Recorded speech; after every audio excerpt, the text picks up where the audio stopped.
옆 사람과 인사하겠습니다. 청년의 신앙으로 거듭나는 교회가 됩시다.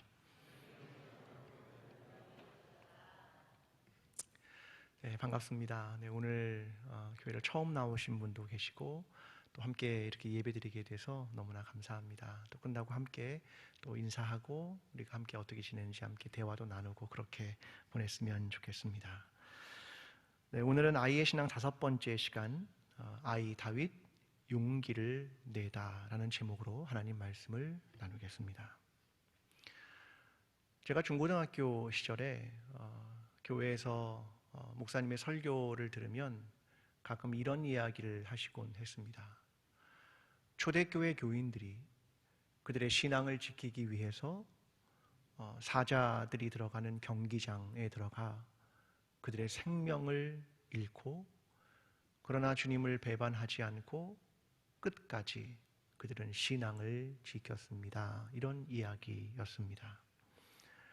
그때 저는 이런 생각을 했습니다. 나도 만약 그 시대에 그 자리에 있었다면 용기를 낼 수 있었을까? 대학을 다니며 엔도 슈샤코의 침묵이라는 책을 읽으며 생각했습니다. 일본 그리스도인들이 복음이 처음 들어오고 예수 그리스도를 믿은 이후에 박해가 시작되었습니다. 사람들은 썰물이 된 갯벌 위에 십자가를 세우고 사람들을 매달았습니다. 그리고 다시 물이 들어오면 자연스럽게 사람들은 물에 수장되어 생명을 잃었습니다. 복음을 위해서 말입니다. 만약 내가 그때 그곳에 있었다면 나는 용기를 낼 수 있었을까? 하나는 약 2000년 전의 이야기고 또 하나는 약 400년 전의 이야기입니다. 우리는 한 번씩 생각합니다. 나는 용기를 낼 수 있을까? 제가 광주제일교회 온 이후에 우리 교회를 다녔던 한 청년의 이야기를 듣게 되었습니다. 그 청년은 전남도청 지하 탄약고를 지켰습니다. 그 탄약고 안에는 탄약과 폭약, 광주 전체를 날려버릴 만큼의 엄청난 양이 그 안에 있었습니다. 그 청년은 그곳을 지켰습니다. 뇌관 제거 작업을 통해 안전하게 만들었고 계엄군이 온다는 소식에도 철수를 요청했지만 마지막까지 나는 죽으면 죽으리라라는 말을 되뇌이며 기도하며 그것을 지켰습니다. 그렇게 생명을 잃었습니다. 불과 40년 전의 일입니다. 그의 이름은 문용동. 과연 우리는 그러한 용기를 낼 수 있을까? 하나는 수천 년 전의 일이고 하나는 400년 전의 일이고 또 하나는 40년 전의 일입니다. 현실과 가까운 거리로 다가올수록 우리는 용기를 현실과 타협하고 싶은 유혹을 받게 됩니다. 그리고 그것은 한 시대의 역사적인 순간이라고 생각하고 오늘과 무관하게 받아들이고자 하는 것이 우리의 솔직한 심정입니다. 그 순간 다시 질문해 봅니다. 나는 과연 용기를 낼 수 있을까? 오늘은 그 용기에 대한 이야기를 여러분과 함께 나누고 싶습니다. 오늘의 성서 이야기는 엘라 골짜기에서 시작됩니다. 그 골짜기에 이스라엘과 블레셋이 전투를 벌이고 있는 현장이 시작됩니다. 거인 같은 장수 골리앗이 큰 소리로 쩌렁쩌렁 소리를 지릅니다. 누가 나와 싸워서 나를 죽이면 우리가 너희의 종이 되겠고 만일 내가 이겨 그를 죽이면 너희가 우리의 종이 되어야 할 것이다. 이스라엘 군대를 조롱하고 모욕하고 있었습니다. 그런데 문제는 그를 대항할 사람이 없다는 데 있었습니다.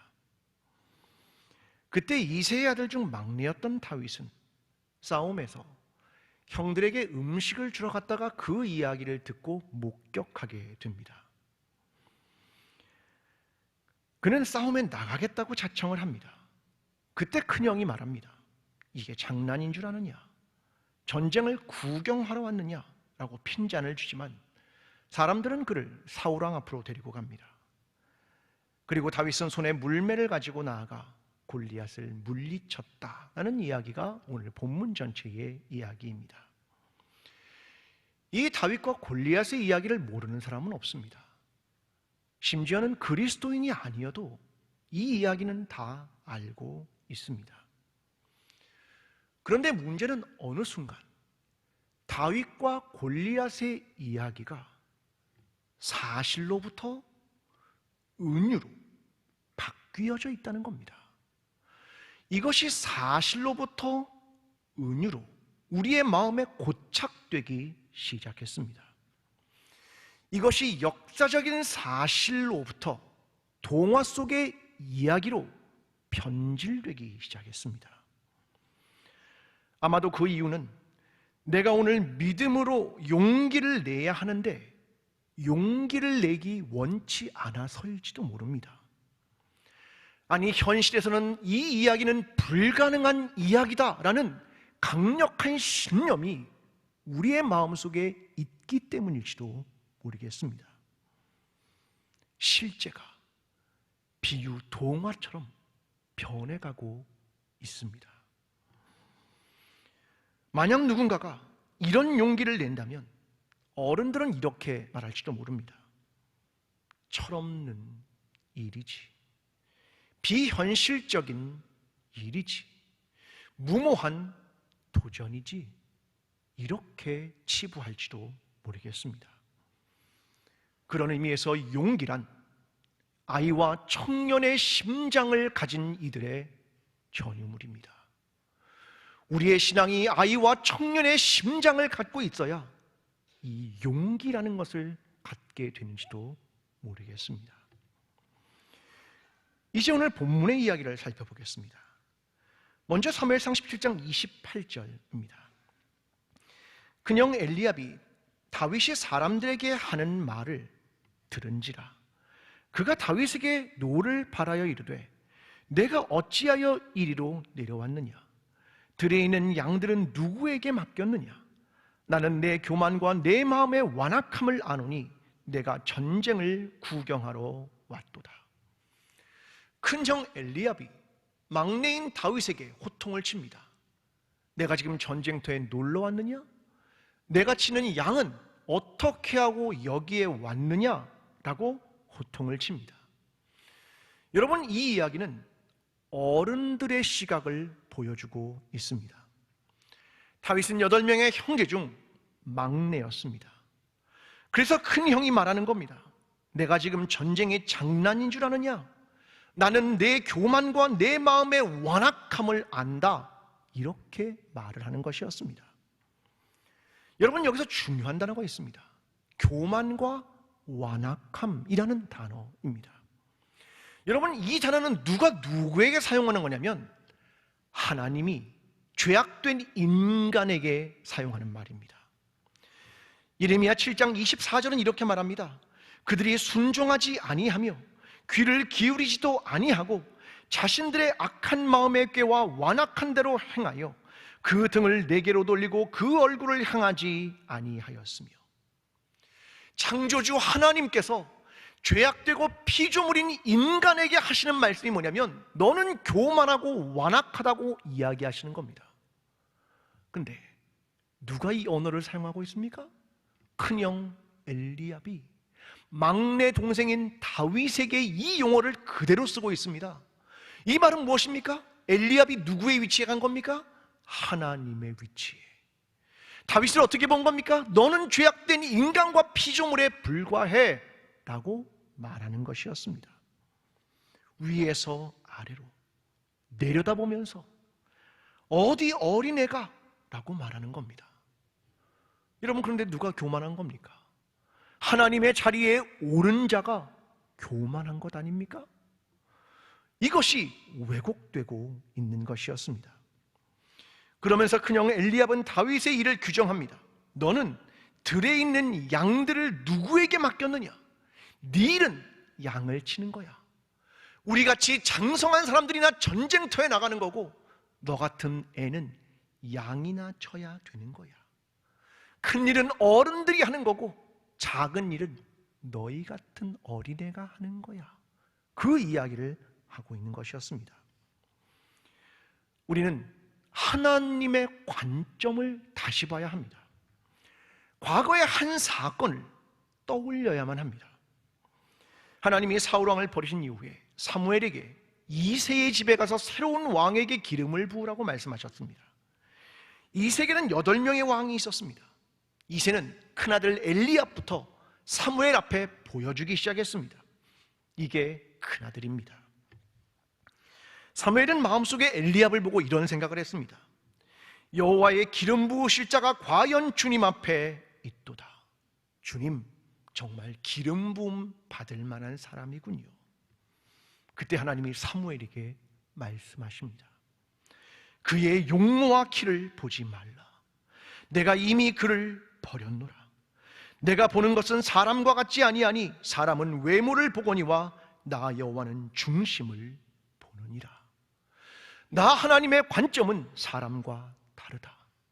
너는 외모를 보고 키와 용모와 나이를 보지만 나 하나님은 중심을 본다. 이게 하나님의 관점이라는 겁니다. 여러분, 예레미야 선지자가 이렇게 말한 적이 있습니다. 나 여호와는 심장을 살피고 폐부를 시험하고. 하나님은 심장과 폐부를 본다.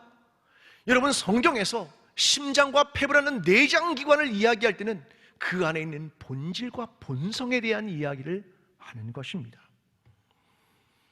하나님의 관점입니다. 용모가 뛰어난 사울을 버렸습니다. 7 아들 모두를 보여주었지만 하나님은 모두가 아니라고 말씀하십니다. 사무엘상 16장 11절, 또 사무엘이 이새에게 이르되 내 아들들이 다 여기 있느냐? 이새가 이르되 아직 막내가 남았는데 그는 양을 지키나이다. 사무엘이 이새에게 이르되 사람을 보내어 그를 데려오라. 다윗은 그 자리에 있지도 않았습니다. 왕의 후보에 오르지도 않았습니다. 이새조차도 막내는 아니야 라고 생각했습니다. 양이나 치는 애지, 어린애야, 그렇게 여긴 겁니다. 그래서 다윗이 전쟁터에 떡을 갖다 주러 간 것입니다. 우리는 지금 아이의 신앙에 대한 생각을 함께 나누고 있습니다. 여러분 생각엔 언제까지 아이고 언제부터 어른이라고 생각하십니까? 고등학생을 지나면 어른이 됩니까? 법적인 나이가 있습니까? 여러분, 시간을 돌려서 우리가 어린아이 때로 돌아가 봅니다. 여러분, 저와 여러분이 어릴 때 몇 살부터 나는 어른이 되었다고 생각하셨습니까? 10대 후반이요? 몸이 성장하면서부터요? 저는 나름대로 생각했습니다. 내가 대중교통을 타면서 먼 길을 혼자 갈 수 있다고 생각할 때, 내가 스스로 커피를 마셔도 누군가 나에게 아무 말 하지 않을 때, 아, 나는 어른이 되는구나, 이런 생각을 했습니다. 여러분, 그런데 지금 나이 드신 어르신 중에는 이런 생각을 하는 분이 있지 않겠습니까? 40대도 애들이지, 50대도 조금 더 시간이 필요해 라고 생각하지는 않으십니까? 이게 무슨 말인 줄 압니까? 대단히 자기중심적이라는 겁니다. 내 나이보다 어리면 다 어리다는 것입니다. 평생 따라잡을 수 있을 것 같습니까? 아니요, 그렇지 않습니다. 여러분 중에는 저를 보시고 이렇게 말씀하시겠죠. 젊은 목사님, 그렇지 않습니까? 제 나이가 올해 몇인 줄 압니까? 51입니다. 여러분 중에는 분명히 저에게 60 환갑까지 그렇게 부를 겁니다. 젊은 목사님. 저는 이미 마음을 먹고 있습니다. 환갑까지는 그렇게 부르실 거야. 환갑이 넘으면 그제서는 달라질 거야. 이런 생각을 합니다. 여러분, 그런데 하나님이 이 막내 아이였던 다윗에게 기름을 붓습니다. 그가 왕이 된 나이가 몇 살인 줄 아십니까? 30입니다. 여러분, 우리나라 대통령이 30이라고 생각해 보십시오. 괜찮으시겠습니까? 담임 목사가 30이라고 생각해 보십시오. 너무 어리잖아, 이렇게 말씀하시지 않겠습니까? 근데 다윗은 30에 왕이 되었습니다. 여러분, 사울이 33절에 이렇게 말합니다. 내가 가서 저 블레셋 사람과 싸울 수 없으리니 너는 소년이요 그는 어려서부터 용사임이라. 넌 소년이고 골리앗은 용사야, 넌 안 돼, 그 말을 하는 겁니다. 그런데 하나님은 아이를 다르게 보고 있다는 겁니다. 시편 8편 2절이 이렇게 말합니다. 주의 대적으로 말미암아 어린아이들과 젖먹이의 입으로 권능을 세우시며 이는 원수들과 보복자들을 잠잠하게 하려 하심이니이다. 하나님은 어떤 하나님이라고요? 어린아이와 젖먹이의 입으로 주의 권능을 세우시는 하나님이십니다. 그걸 고백하는 겁니다.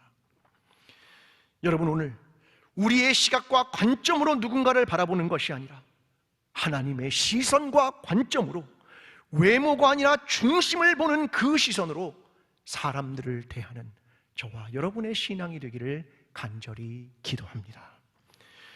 오늘 보면 32절입니다. 다윗이 사울에게 말하되 그로 말미암아 사람이 낙담하지 말 것이라. 주의 종이 가서 저 블레셋 사람과 싸우리이다 하니. 자, 다윗이 골리앗과 싸우겠다는 말이 사울에게 보고되었습니다.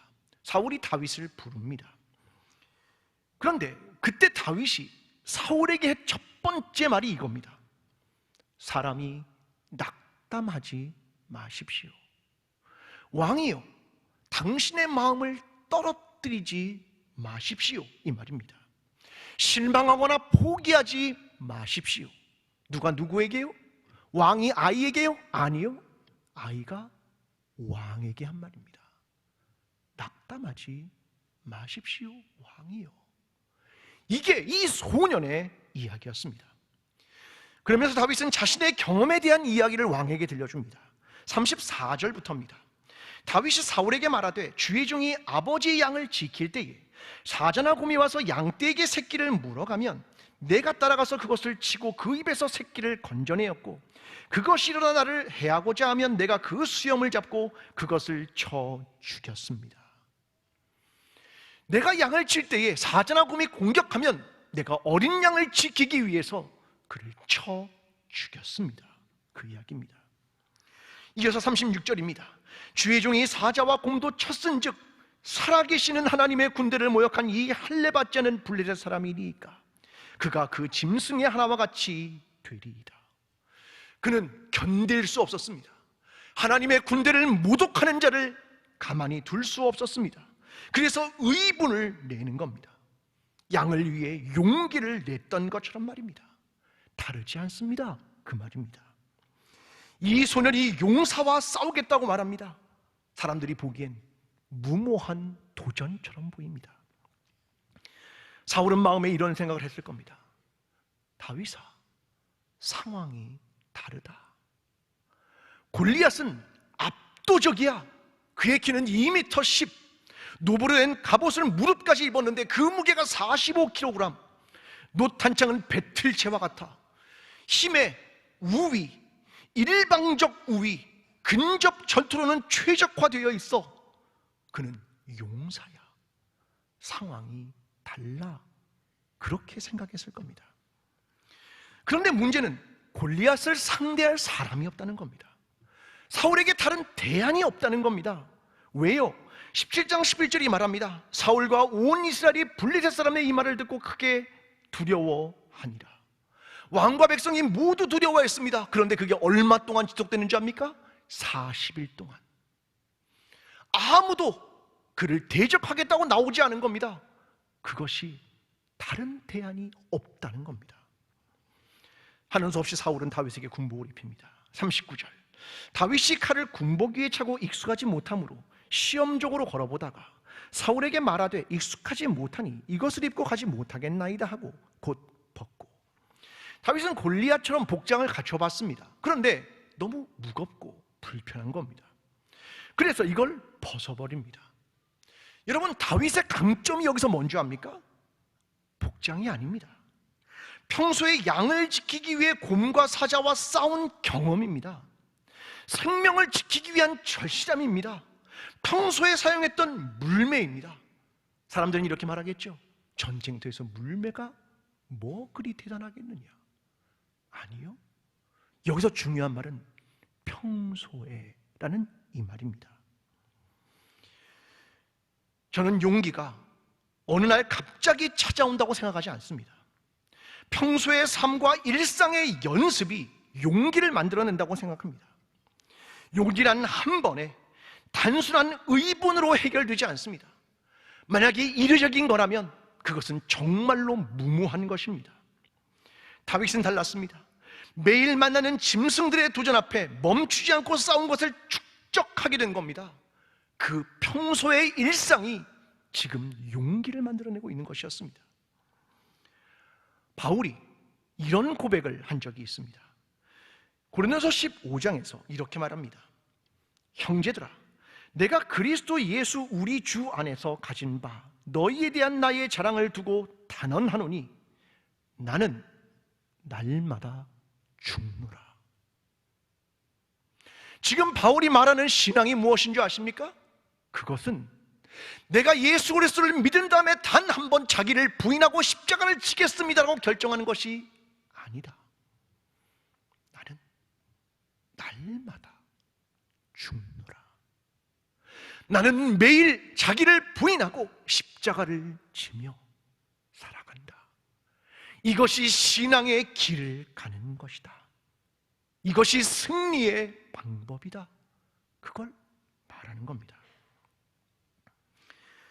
강주원 씨의 산문집 이러지도 저러지도 못하는 당신에게 라는 책에 보면 저자가 이런 얘기를 합니다. 많은 사람들이 저자에게 이런 질문을 한답니다. 당신의 삶에서 터닝 포인트는 언제였습니까?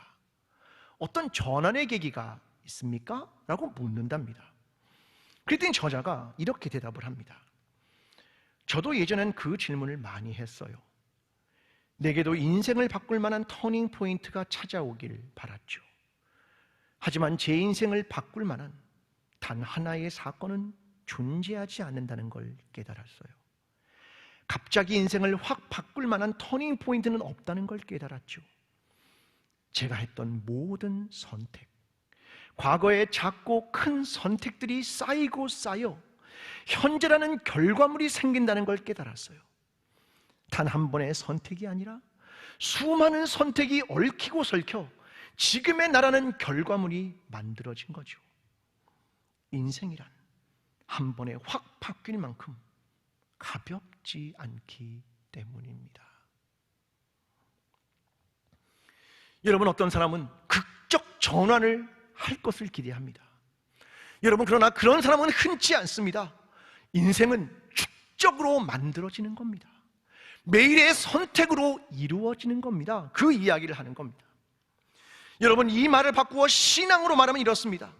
신앙이 하루아침에 좋아질 거라고 생각하십니까? 아닙니다. 일상의 삶으로 빚어지는 것이고 매일의 거룩한 선택과 매일 하나님의 방향을 따르는 것, 그것이 오늘의 나, 오늘의 그리스도인을 만든다는 겁니다. 매일 하루 한 걸음씩 한 발자국씩 만들어가는 그 일상의 삶이 모아져서 신앙의 길을 만들어간다는 겁니다. 여러분, 이것이 위기의 순간에 빛을 발하게 되는 방법입니다. 코로나19 시대는 우리의 축적된 신앙을 점검하는 계기라고 생각합니다. 우리는 얼마 전까지만 해도 위기라고 하는 걸 굉장히 많이 생각했습니다. 위기는 위기라서 긴장하는 겁니다.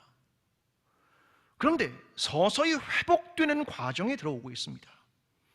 저는 이 순간이 우리의 축적된 신앙을 드러내는 기회라고 생각합니다. 너는 그동안 오늘이라는 시간을 그리스도인으로 살았느냐? 너는 매일을 예배하기 위해 몸부림쳤느냐? 하나님의 말씀이 너의 삶의 자리에서 작동하고 있었느냐? 일상의 자리에서 신앙의 길을 고뇌하며 선택했느냐? 잃어버리며 희생하는 훈련을 했느냐? 사람들은 영상으로 예배를 드리기 시작하면서 어떤 이들은 점점 익숙해지기 시작할 겁니다. 편하거든요. 복장도 얼마나 편한지요. 교회 오는 시간이요, 여유가 있지요. 왔다 갔다 하지 않아도 되니까요. 여러분, 점점 우리는 또 다른 갈림길에 서게 될 것입니다. 기억하십시오. 사랑하는 성도 여러분, 신앙은 하루아침에 완성되는 것이 아닙니다. 그러므로 오늘이라는 시간을, 이 일상의 시간을 그리스도인으로 살아내는 저와 여러분의 신앙이 되기를 간절히 기도합니다. 여러분, 다윗의 용기는 과연 어디서 나왔을까요? 그 일상을 넘어선 그 무엇에 대한 이야기를 해보고자 합니다. 40절입니다. 손에 막대기를 가지고 시내에서 매끄러운 돌 5을 골라서 자기 목자의 제구 곧 주머니에 넣고 손에 물매를 가지고 블레셋 사람에게로 나아가니라. 다윗은 이제 그 군복을 벗어버리고 목자의 도구 막대기를 들었습니다. 그리고 매끄러운 돌 5개를 시내에서 골라서 목자의 제구인 주머니에 집어넣고 골리앗에게로 나아갑니다. 도대체 돌 5개가 뭐 그리 대단하겠습니까? 도대체 다윗이 용기를 낸 것은 어떤 걸 믿는 구석이 있기 때문입니까? 그것을 찾아보고자 하는 겁니다. 사무엘상 16장 18절에 예전에 사울이 다윗을 확인해 보라고 보냈던 한 신하가 다윗을 보고 와서 했던 보고문이 하나 있습니다. 그걸 제가 좀 읽어보겠습니다. 소년 중 한 사람이 대답하여 이르되 내가 베들레헴 사람 이새의 아들을 본즉 수금을 탈 줄 알고 용기와 무용과 구변이 있는 준수한 자라. 여호와께서 그와 함께 계시더이다 하더라. 다윗의 특징을 설명한 겁니다. 그는 용기가 있습니다. 자, 이 말은 무슨 말이냐면 그는 지방의 유지입니다, 그 말입니다. 이게 용기라는 말입니다. 무용이 있습니다. 이 말은 전쟁의 사람입니다. 용기가 진짜 있습니다, 그 말입니다. 구변이 있습니다. 논리적으로 말하는 능력이 있습니다. 그래서 준수합니다. 이건 영웅들에게 사용하는 말입니다. 그래서 사울도 준수하다는 말을 쓴 겁니다. 그런데 다윗은 결정적으로 특징을 이렇게 설명합니다. 여호와께서 그와 함께 계시더이다. 여호와께서 그와 함께 계시더이다. 이것을 보고한 겁니다. 때로는 사람들은 두툼한 지갑이나 높은 자리로 인해서 자신감과 용기를 갖습니다. 그런데 지갑은 언젠가 다시 얇아질 겁니다. 높은 자리에서 언젠가는 내려올 겁니다. 한계와 사라지는 것이란 말입니다. 어떻게 끝까지 위기의 순간까지 기댈 수 있는 건 정말 무엇일까? 그건 두툼한 지갑이나 높은 자리가 아니라는 말입니다. 성도 여러분은 무엇을 의지하며 용기를 내실 것입니까? 다윗은 자기의 신앙을 37절에서 고백합니다. 여호와께서 나를 사자의 발톱과 곰의 발톱에서 건져내셨은즉 나를 이 블레셋 사람의 손에서도 건져내시리이다. 그의 신앙 고백이 뭔지 압니까? 과거에도 나를 건지셨던 하나님께서 지금도 나를 건져내실 것입니다. 과거의 역사 속의 하나님께서 오늘도 살아계셔서 우리와 함께 하실 것입니다. 이것을 고백하는 것이 다윗의 신앙 고백이었습니다. 내가 지방의 유지라고 해서, 내가 언변이 좋다고 해서 내가 힘이 있는 것이 아니라 나와 함께 하시는 하나님, 과거에도 함께 하시는 하나님이 오늘도 함께 하십니다. 이것을 고백한 겁니다. 이게 다윗이 믿는 구석이고 다윗이 가진 용기의 근원입니다. 나를 건지신 하나님 말입니다. 도입 부분에 이야기했던 문용동 전사님이 일기에 쓴 이런 글 하나를 읽어드리겠습니다. 작은 일에 신실하면 큰 일에 신실하는 거다. 인생의 목적이 재물과 명성이 아니라 선과 사랑을 위해서 몸바칠 진리의 수호사랑, 나를 죽이는 것 세상이 몰라줘도 괜찮다. 나의 주님이 항상 동행하시니 그러면 된다. 나의 주님이 항상 동행하시니까. 문용동 전사님이 용기를 낸 이유는 그것입니다. 사람들은 몰라줘도 돼. 하나님이 나와 동행하시니까. 이것이 용기를 갖게 한 원천이었습니다. 여러분, 사람들은 하나님의 이름을 알고 있어야 합니다. 그 이름은 만군의 여호와입니다. 시편 24편 8절은 말합니다. 영광의 왕이 누구시냐? 강하고 능한 여호와시요 전쟁에 능한 여호와시로다. 사랑하는 성도 여러분, 하나님께서 전쟁에 능한 여호와이심을 믿으십니까? 아멘. 그렇다면 여러분, 용기를 내십시오. 삶의 선택의 갈림길마다, 절망이 앞을 가릴 때마다, 한 번도 가보지 않은 길을 갈 때마다, 위기의 순간마다 잊지 마십시오. 나를 이 블레셋 사람의 손에서도 건져내시리이다. 다윗의 마지막 이야기를 들려드리며 말씀을 마치겠습니다. 17장 45절, 다윗이 블레셋 사람에게 이르되 너는 칼과 창과 단창으로 내게 나아오거니와 나는 만군의 여호와의 이름 곧 내가 모욕하는 이스라엘 군대의 하나님의 이름으로 내게 나아가노라. 오늘 우리 앞에 우뚝 선 거대한 골리앗과 같은 장벽을 만날지라도 하나님께서 우리와 함께 하실 것을 믿으며 용기를 내 행동하며 살아가는 저와 여러분 광주 제1교회가 되기를 간절히 축원합니다. 기도하겠습니다. 사랑하는 하나님 아버지, 우리는 아이입니다. 하나님, 그러나 우리에겐 하나님이 있음을 의심하지 않습니다. 그 하나님이 우리와 동행하심을 오늘도 믿으며 용기 있게 한 걸음 내딛습니다.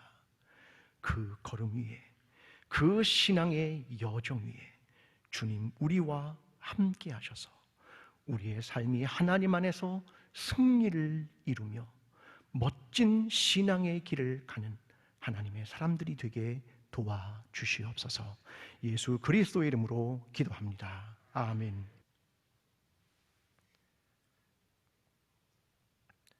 우리 주 예수 그리스도의 은혜와 하나님의 사랑과 성령님의 교통하심이 광주 제1교회 성도들의 삶과 가정과 일터 위에 영원토록 함께 하시기를 간절히 축원하옵나이다. 아멘.